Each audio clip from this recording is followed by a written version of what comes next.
Fine. Okay. Dahan. Yes. Now, may gift. Hala, naku! Naunang pumasok yung babae sa loob ng bahay. Hala, magiging under ka ng asawa mo, Aldrin. Hindi yan pamahiin lang. Totoo yan. Apo, nauna na akong umuwi dito. Kasi ang init-init dun sa reception, nahihilo ako. Lola, honeymoon po sana namin ni May eh. Uy, ano naman? Hindi ko naman kayo aabalahin.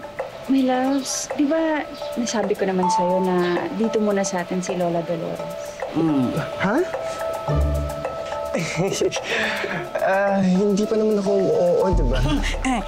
Aldrin, nangako ako sa mga magulang nitong asawa mo na aalagaan ko siya at poprotektahan habang buhay. Nag-iisang apo ko yata ito. Kaya't kasabay ng pagpapakasal mo sa kanya ang pakikitungo mo sa akin. Package deal ba? Sabi nga nila, take it or take it. Halika na, apot ko, talian mo. Ituloy mo na yung, ipasok mo na yun ang buong buo. Sige na po, halika na. Pasensya ka na, my loves, ha? Wala namang problema sa akin yun, my loves. Nagulat lang ako.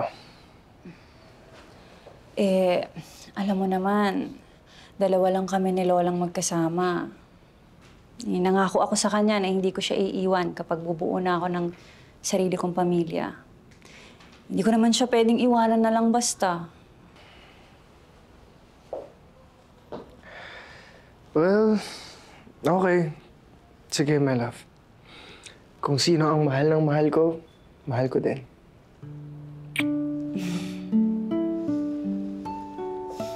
Huwag ka mag-alala, my loves.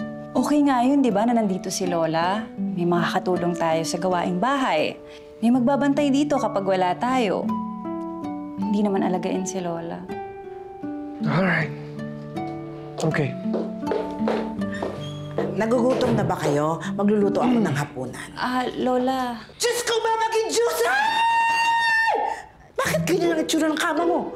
Bakit nakatapat sa pintuan? Alam niyo bang manas yan? Hindi yan ba pwede?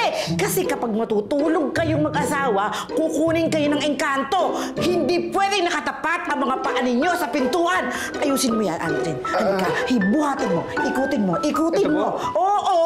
May bilisan mo ng kumilot. Ikaw, anak. Sige, bebe. Sige, ulo doon. Para yung paa hindi nakatapat. Sandali, ito ha? Lola, ano po yan?